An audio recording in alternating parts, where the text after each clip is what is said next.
Are you serious? Are you serious? Well, good morning. It's Sunday morning. Of course, this is October the 12th, 2014. We're in our 3 days of autumn harvest. We've been having a powerful time, and we baptized 6 people last night in a blowout service. Great. Look forward to a wonderful time this morning. If you want to watch it live, it'll be at my website at 12 noon Eastern at www.paulbegleyprophecy.com. Now, I've got breaking news. We've got a second Ebola case in America has just been confirmed 5 minutes ago.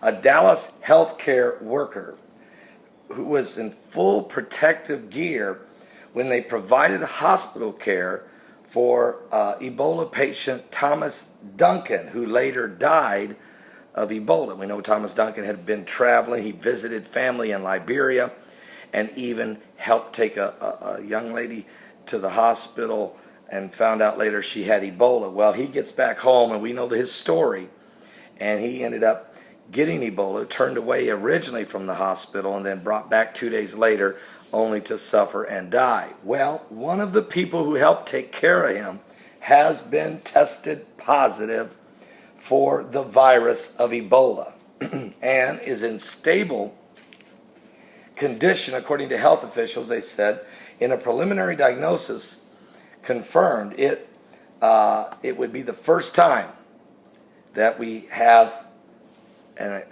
Ebola patient contacted Ebola, or a healthcare worker getting Ebola from someone they're taking care of here in America.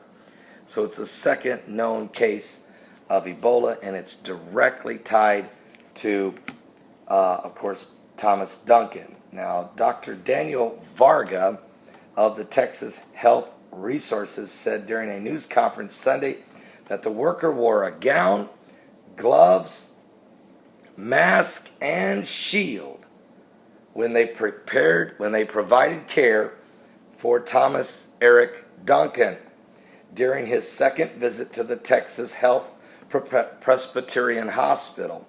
Varga did not identify the worker and says the family of the worker was requesting total privacy, as you can understand.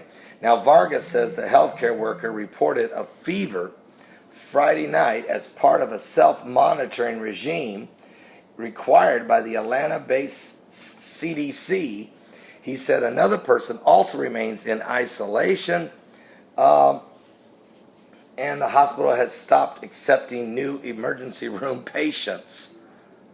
So this thing, Duncan is the first person diagnosed with Ebola in the United States. He died this past Wednesday, and we're in that 21-day period where you could contract the disease, and now someone did. A healthcare worker who was wearing gloves, gown, and mask and shield. So no contact at all, but the worker still got Ebola, even with the shield. So you start to wonder about, first of all, airborne, but if you're wearing we're going to have to find out more. We're going to have to really pray for this individual. We don't know if it's a male or female. We don't know the situation, and the family is requesting absolutely. They do not want the identification. They do not want the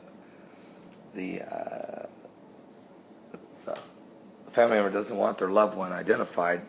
They're calling this person a very heroic person and was proud to have helped take care of Duncan, and I'm sure was following all the protocols. There's wearing everything you're supposed to wear, but it didn't matter. She still got Ebola. And start to wonder about airborne diseases.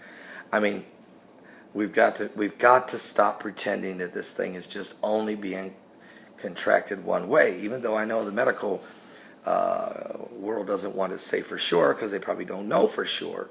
But certainly this is a plague. Is this the first of the 7 last plagues to be poured out upon the earth? I don't know, but I know it's not good. Give your life to Jesus Christ. We're living in the last days, and time is running out. Again, don't miss today's live Sunday morning worship from the harvest, the autumn harvest revival we're having. And also tonight I will be live from my home studios in Indiana. Today I'm here at a friend's house this morning getting ready for the morning service. God bless you. We'll see you in a little bit.